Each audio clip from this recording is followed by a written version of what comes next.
Bismillahirrahmanirrahim. Assalamualaikum warahmatullahi wabarakatuh. Waalaikumsalam warahmatullahi wabarakatuh. Perkenalkan, Ulun Istiqamah dan di sebelah Ulun Aulia Nur Syahdina. Kami mahasiswa dari jurusan Hukum Tata Negara di UIN Antasari Banjarmasin. Dalam pertemuan kali ini, kami bersama Bapak Ahmad Muhajir selaku dosen Fakultas Syariah di UIN Antasari Banjarmasin, yang pernah mengajar kami pada mata kuliah Fikih Jinayah dan Tafsir Ayat Siyasah. Bagaimana kabar Bapak? Alhamdulillah baik.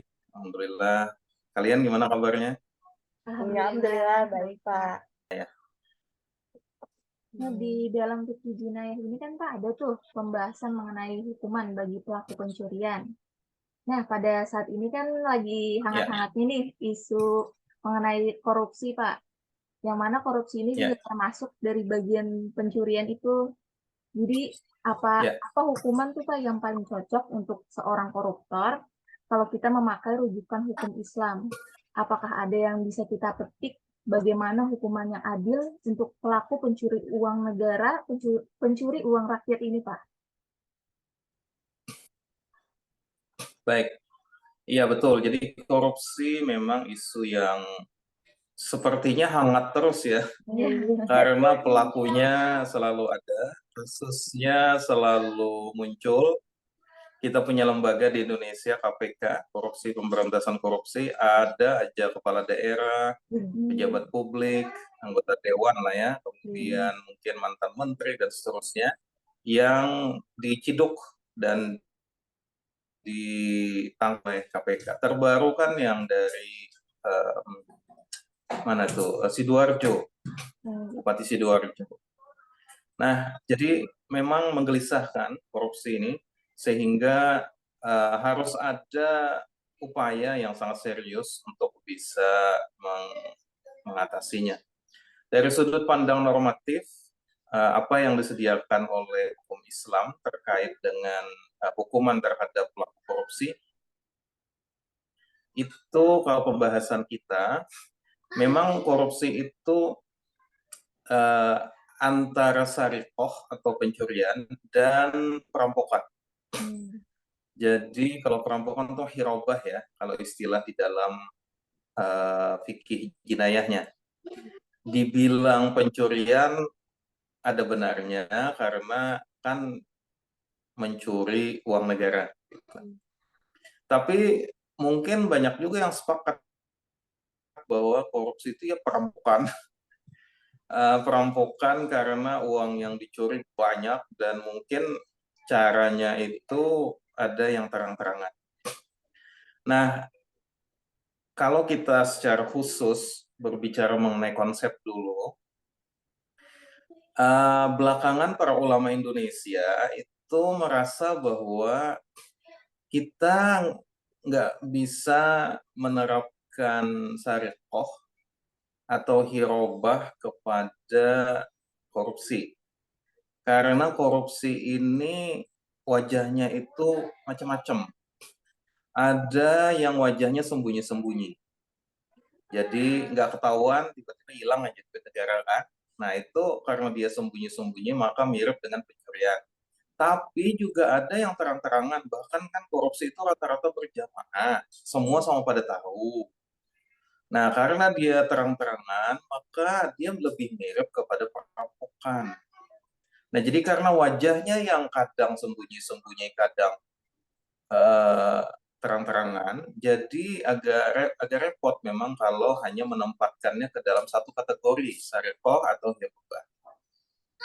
Oleh karena itu, kalau kita merujuk kepada pendapat para ulama, misalnya ulama NU melalui fatwanya tahun 2012 atau enggak salah 2013, serta pendapat para ulama Muhammadiyah yang menerbitkan buku fikih anti korupsi.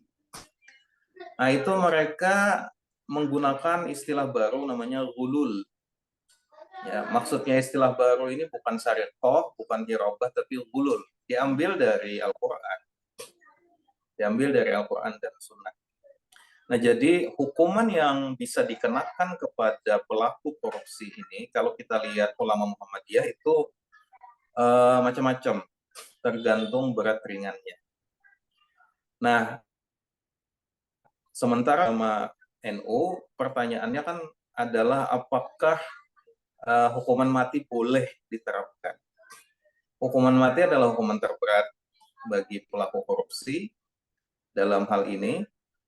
Nah, para ulama NU dan Muhammadiyah itu sama-sama sepakat boleh saja dikenakan jika memang kerugian yang ditimbulkan atau mudarat yang diakibatkan oleh perilaku korupsi itu besar sekali. Nah, jadi hukumannya yang paling berat adalah hukuman mati. Tetapi hukuman yang lain seperti pemenjaraan, pengembalian uang kepada negara, atau hukuman yang lain yang lebih ringan itu juga dimungkinkan. Nah, itu yang bisa saya sampaikan ya terkait dengan apa hukum Islam untuk korupsi. Satu, jelas haramnya. Dua, konsepnya pakai gulul. Tiga, hukumannya itu kombinasi lah antara hukuman untuk pencurian dan hukuman untuk hirobah atau perampokan. Nah, tapi tidak salah satu di antara keduanya, tapi kayak mengumpulkan semuanya gitu. Nah, mungkin satu catatan lagi sedikit. Hirobah dan sariqah kalau kita mempelajari fikih jinayah itu masuknya kan dalam hudud. Hudud ya, hudud itu ketentuannya diatur oleh sunnah dan Al-Quran ya. Sehingga nggak ada beda antara orang yang mencuri katakanlah mencuri sampai senisab itu mungkin diperkirakan 1,5 juta ya zaman sekarang. 1,5 juta mencuri dan dia mencuri 150 juta itu sama-sama potong tangan. Asal masuk nisab potong tangan. Jadi besar kecilnya pencurian itu nggak mempengaruhi seberapa panjang tangan yang dipotong. Nah, beda dengan konsep gulul. Kalau gulul, dia itu semacam hasil pemikiran dari para ulama. Karena itu hukumannya disesuaikan dengan tingkat korupsinya. Tingkat korupsinya. Jadi kalau korupsinya makin gede, ya makin berat. Gitu. Nah, itu beda sedikit antara hudud dan apa namanya yang memasukkan pencurian dan perampokan di satu sisi, dan di sisi lain ada perampokan, ada korupsi, Nah, korupsi tidak masuk di dalam hudud, tapi hukumannya atau pembahasannya berada di bawah sub. Pada zaman Nabi atau pada zaman sahabat itu, apakah ada juga Pak yang terjadi kayak korupsi ini, dan bagaimana hukumnya pada saat itu Pak?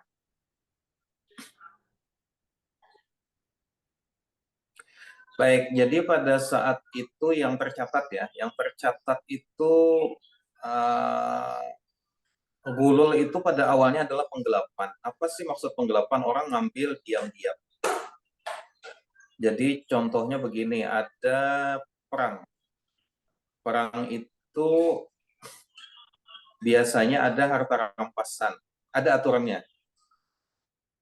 Jadi misalkan ada seorang prajurit Muslim membunuh prajurit kafir. Lalu karena prajurit kafir ini memiliki harta benda di badannya, misalnya baju zirah, pedang, dan mungkin ada tahu dia bawa apa gitu, mungkin ada uang kah di dalam badannya gitu, jasadnya di dalam pakaiannya. Nah, itu semua akan dijadikan sebagai harta rampasan yang harus dilaporkan. Nah, jadi semua harta rampasan itu dikumpulkan dan kemudian lalu dilakukan pembagian. Biasanya Rasulullah yang langsung membagi. Memang ada juga harta yang boleh langsung diambil oleh orang yang si prajurit Muslim ini, tapi ada yang harus dilaporkan kepada pimpinan. Nah, jadi kasus gulul yang pada zaman dahulu terjadi adalah ketika seorang prajurit tidak melaporkan keseluruhan harta rampasan yang dia kumpulkan. Nah, jadi ujar orang Banjar mungkin menyempol Jadi katakanlah dia mungkin dapat baju zirah, itu kan susah kalau baju zirah disembunyikan. Pedang karena cukup panjang mungkin susah disembunyikan, dia laporkan.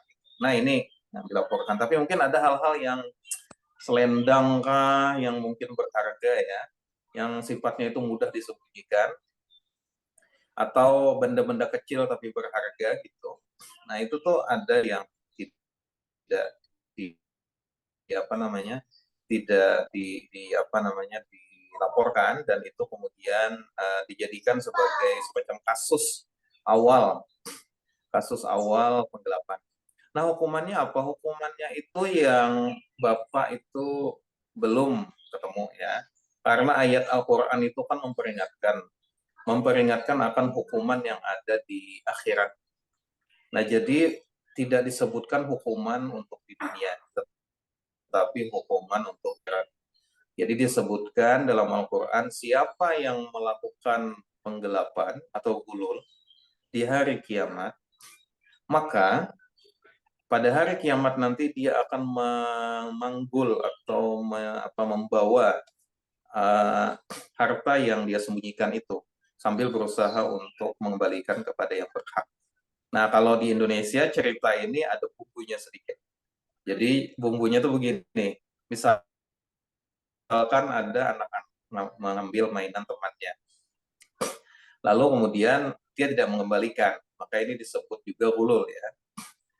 Nah, mungkin dia ketemu barang mainan di tengah jalan, terus dia tidak mencari tahu siapa pemiliknya, langsung ambil saja. Nah, maka itu nanti hari kiamat, konon diceritakan oleh para orang tua, itu nanti kalau mainan yang sebesar katakanlah genggaman kita itu berubah menjadi ratusan lipat lebih besar. Jadi kalau mobil-mobilan kecil berubah jadi mobil besar dan kita memanggulnya gitu. Dan kita nyari-nyari, ini siapa pemiliknya, saya mau kembalikan sekarang. Karena itu di dunia saya tidak mengembalikan. Nah itu ada di dalam Al-Quran. Nah tetapi hukumannya apa yang diberikan oleh Nabi itu tidak ada.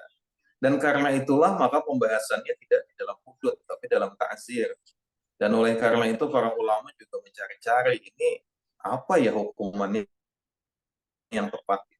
Nah itu hukuman yang pasti yang dari zaman Nabi itu tidak kita temukan, sehingga muncullah ijtihad kira-kira cocoknya apa. Dan para ulama, terutama dari Muhammadiyah, yang kemudian kayak semacam memberi list lah, kalau nggak salah 10 atau 12 ya, kemungkinan hukuman yang diberikan. Yang paling ringan adalah teguran. Teguran ini mungkin kalau orang tuh baru coba-coba, jumlahnya kecil gitu ya, tapi sudah korupsi gitu ya.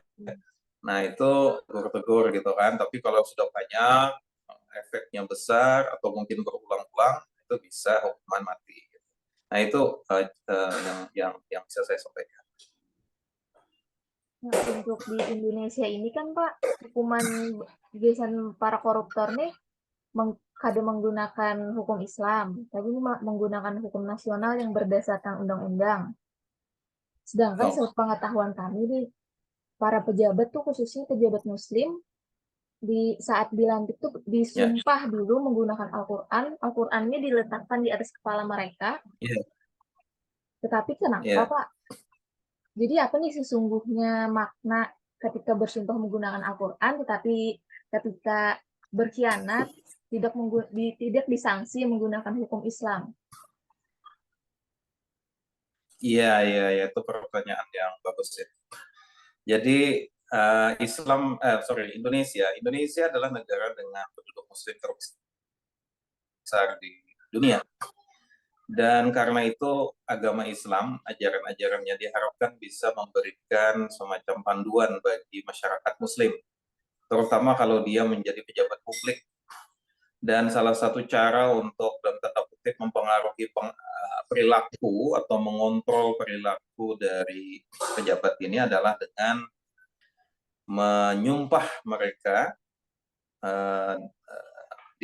dengan membawa kitab suci Al-Quran lah, agar diharapkan nanti perilakunya bisa lebih sesuai dengan ajaran Islam, diantaranya dengan tidak melakukan korupsi atau penyalahgunaan wewenang.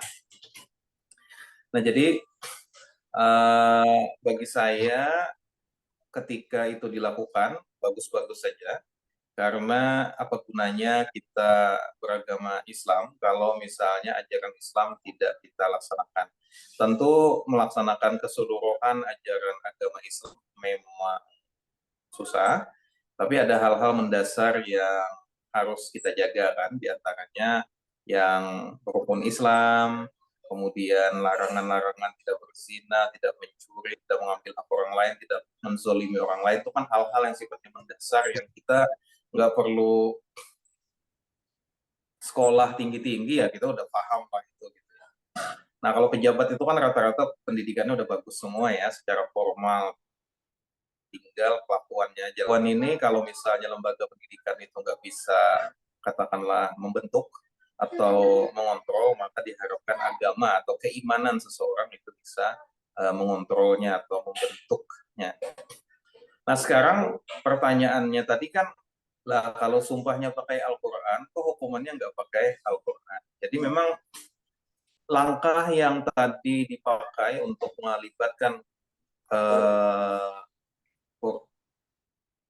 kitab suci ya, kitab suci masing-masing. Jadi soal pejabatnya kalau yang non Muslim kan pakai kitab mereka juga ya. Kalau Kristen ya mungkin pakai Injil gitu. Mungkin kalau yang agama lain juga kalau ada kitabnya dia pakai itu. Itu adalah simbolik ya, adalah satu apa istilahnya langkah simbolik.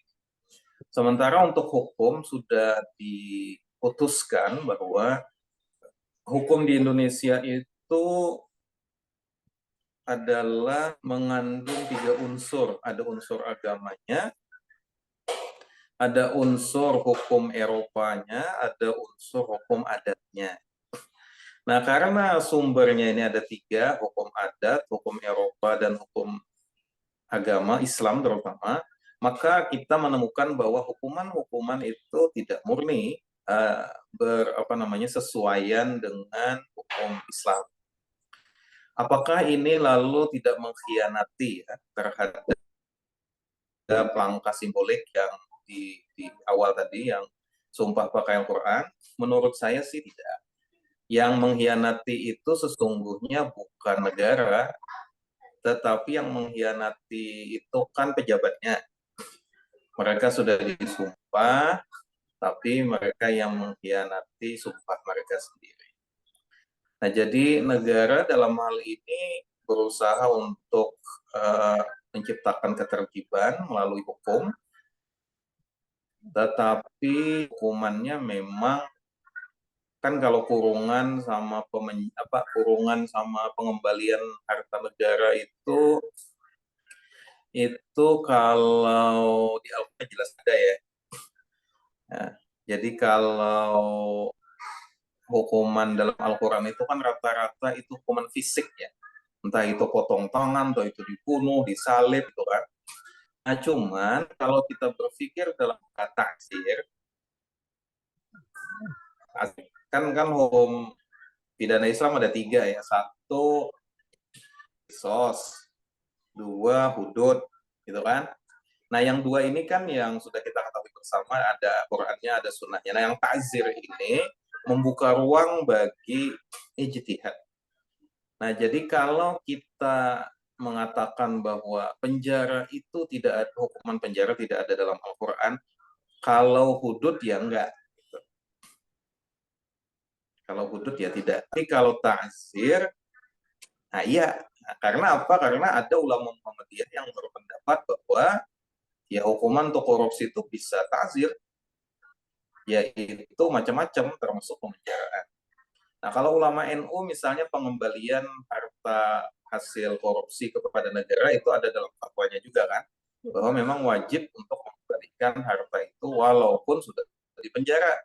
Nah, kalau fatwa ulama kita anggap sebagai sumber hukum Islam juga, maka bolehlah kita katakan bahwa hukuman yang ada sekarang sudah sesuai ya dengan hukum Islam, walaupun hukum Islam yang dimaksud ini ijtihad ulama, bukan Quran, bukan sunnah. Artinya kata-kata bahwa hukuman untuk gulul adalah ini misalnya. A, B, C itu tidak ada dalam Quran dan Sunnah setahu Bapak ya. Nah, tetapi baru muncul di dalam ijtihad dan pemikiran ulama.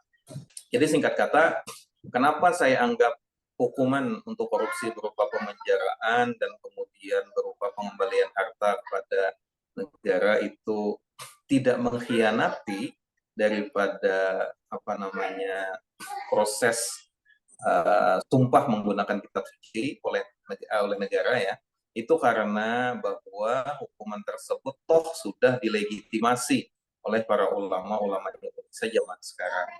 Lagi-lagi pula yang mengkhianati itu kan pejabatnya ya, kalau negaranya mah enggak.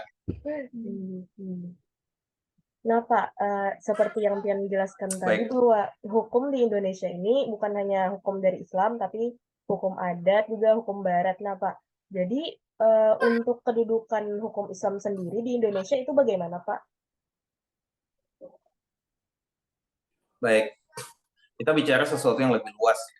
Jadi hukum Islam di Indonesia ini yang paling kita ketahui berpengaruh dan dipraktekkan dan dijadikan rujukan dalam pengambilan keputusan itu kan terutama yang berkaitan dengan urusan perdata. Jadi kita tahu ada kompilasi hukum Islam yang sesungguhnya dari sisi hierarki atau tata urutan perundang-undangan itu kan rendah. itu kan hanya diterbitkan melalui instruksi presiden, seingat saya, tahun 90-an. Tetapi walaupun dari sisi itu lemah, ya, dari sisi normatifnya lemah, tapi kan ketika dipraktekkan menjadi rujukan dari seluruh pengadilan agama di seluruh Indonesia yang mengatur mengenai perceraian, kemudian KUA juga merujuk kepada itu dalam mengurus perkawinan, lalu ada masalah pembagian warisan, ada masalah wakaf, gitu ya. Kemudian belakangan setelah ekonomi syariah itu sudah mulai diatur oleh negara juga, itu didasarkan kepada hukum Islam, dan pengadilan agama juga mengurusi sengketa ekonomi Islam atau syariah, itu memperluas lagi peran dari hukum Islam dalam kehidupan keperdataan masyarakat di Indonesia. Nah, memang ketika bicara mengenai hukum pidananya, lalu orang kembali bertanya, kan hukum tidak cuma mengurusi keperdataan. Seharusnya gitu ya, kehidupan itu gak cuma soal hubungan keperdataan, tapi juga ada hubungan atau urusan pidana. Nah, di situ lalu muncul perdebatan. Jadi misalnya kita harus mempertimbangkan apa yang menjadi kecenderungan di zaman kita.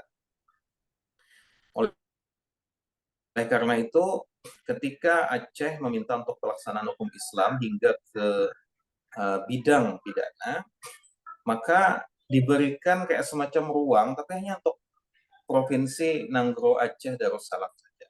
Dan itu pun hukumannya tidak sampai kepada hukuman yang sifatnya kematian kan. Jadi hukuman cambuk, hukuman rajam bagi pezina tidak ada.